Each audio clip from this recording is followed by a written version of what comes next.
Hello YouTube, this is Luigi Master and welcome back to another episode of my Let's Plays.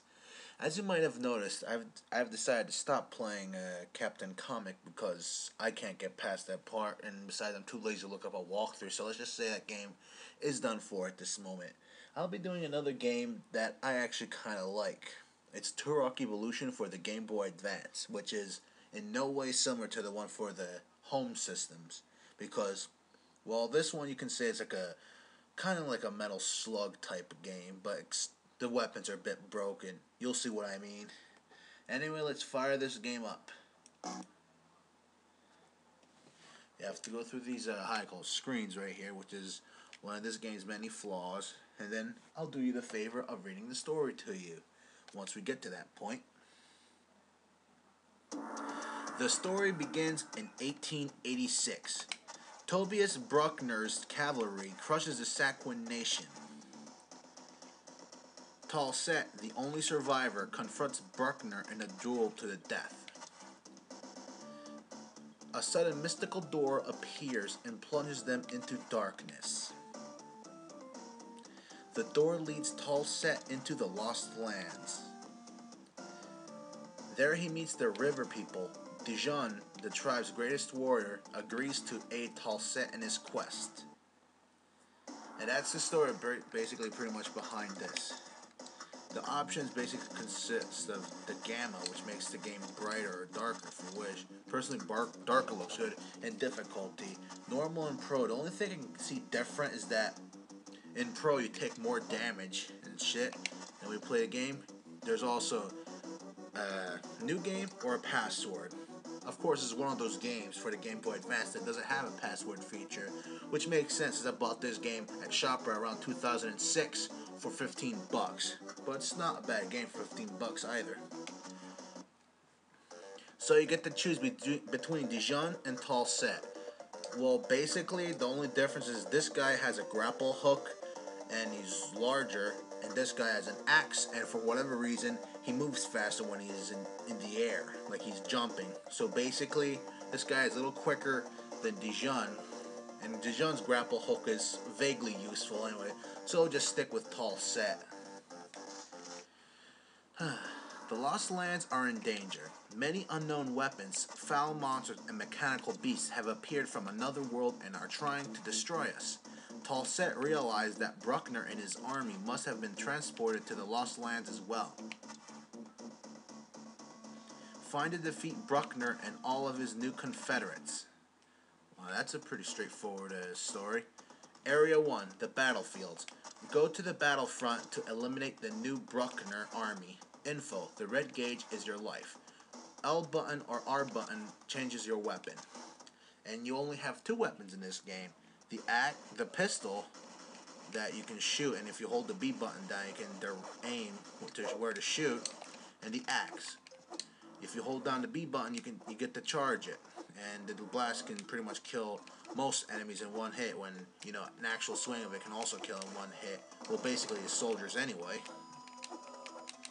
Anyway, let's go there. And here you'll find the rave weapons, which are basically either a Gatling gun or machine gun. They make you invincible and give you unlimited ammo. So there's a good opportunity for you to go nuts, like a good old shooter. And also, you might be saying, oh, the frame rate in this game sucks. Well, that's because it's on an emulator. On the real deal, it's actually a lot smoother. Looks better. See, you can see how he moves differently when he's in the air. See now? Now look now. Do you see the difference in speed? Well, for whatever reason, they designed him to move faster in the air than without it. And here's what I was talking about, the weapons being broken. No, not broken as in like, oh shit, I died. Yes. Oh well, what I meant by broken is that why should you use a gun that has an ammo count when you have a gun that has unlimited ammo and deals the same amount of damage? In later levels, the weapons start to get a little more balanced, but to tell you the truth, these are the quote-unquote Uber versions of the weapons and are that basically no different, except they're more powerful and they're green for whatever reason. Like this weapon right now, this is an Uber version of the Gatling gun, which is basically a machine gun. I might as well do save states because, you know, save states are cool. And they, for whatever reason, make you cool. You know, I wish I was that cool. You'll see a lot of save states in this game. Anyway, let's go and get the machine gun. Did you see that? The guy was up out of nowhere, and he just throws a grenade at me and kills me. Oh well. Oh yeah, and if you press L and R button at the same time, you get to summon an angel who like shoots an arrow into the sky and like can pretty much kill most of the enemies on screen. If not, it'll just weaken them. So yeah, here we go with the, you know, basic machine gun type weapon. There we go. But honestly, why is this even useful when you can just use the frickin' pistol, or even better yet, the axe? The axe is for whatever reason more powerful than the pistol, but the pistol has better range and a better rate of fire for that. So at least he managed to somehow balance something out in this game, even though in the deepest core it's still pretty fucking broken. Basically, think of it as if SNK made a Metal Slug game when they're going bankrupt. This is basically the best way it can be summarized as. You gotta admit the effects in this game were pretty snazzy, and apparently Activision put a lot of overtime into this. Of course, it didn't put much overtime into the collision button boxes because I'm just touching the dinosaur's hip. Okay, now he actually hit me. I was just touching his hip and I didn't lose any damage whatsoever. Oh well, you can either have presentation or substance. You can't have both. And usually if there are both, that's usually because it's done by a huge company like Nintendo and the like. And here are one of the more common aliens you'll see. These blue things that are very, very annoying. Some of them can spit things at you. Some of them can climb on walls. They become pretty annoying. Thrash the tanks.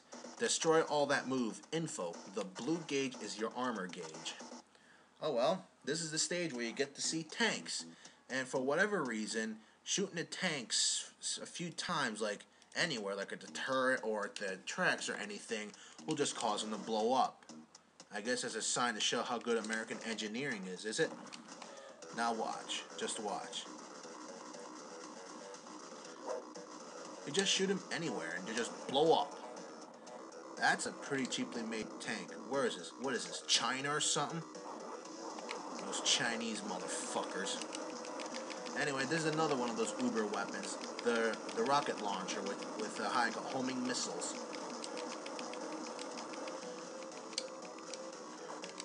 You know, this is one of those games that are like, okay, the main purpose of this game is to shoot as many people as you can, but basically, if you don't shoot anything, that's good too, because, you know, there's no penalty in not shooting, and vice versa, there's no reward in shooting anything, just for the hell of it. If I had a scoreboard, it would have been really cool. You know, like you get 200 points for each of these guys that die. But no, they decided to make this a pretty straightforward game. I mean, it's not like the battery save technology is anything, you know, expensive or anything. I mean, most game developers could afford it. The only other game I remember that uses save state passwords on the Game Boy Advance is a He-Man game, which I'll be doing later, and which is a pretty cheesy game if I do say so myself. So what have you guys been up to? Yeah, I know. Good time to ask. You know, 9 minutes into the video already. Now we move on to the next stage. We don't need any passwords because we save state. This place is foul. Bruckner was here. Info. Call your guardian angel, Mayana, with L button and R button pressed at the same time. That's quite a description right there, you know. So to say press L and R to summon Mayana or whatever the hell her name is. And this is like one of the more interesting stages of this game. And even though most of the game is pretty much the same. These fucking aliens right here are a pain in the ass to kill, you know, they like take forever to kill. Like right now, you see that? He's not like even dying, and then they can attack you, and they can't even be stunned properly. Like, they'll have like a tick of invincibility so that the way they can move forward a little. And I think this is the part where having Dijon would actually be a good idea. Oh well, this concludes part 1 of the LP, so see you guys later. Have a good night.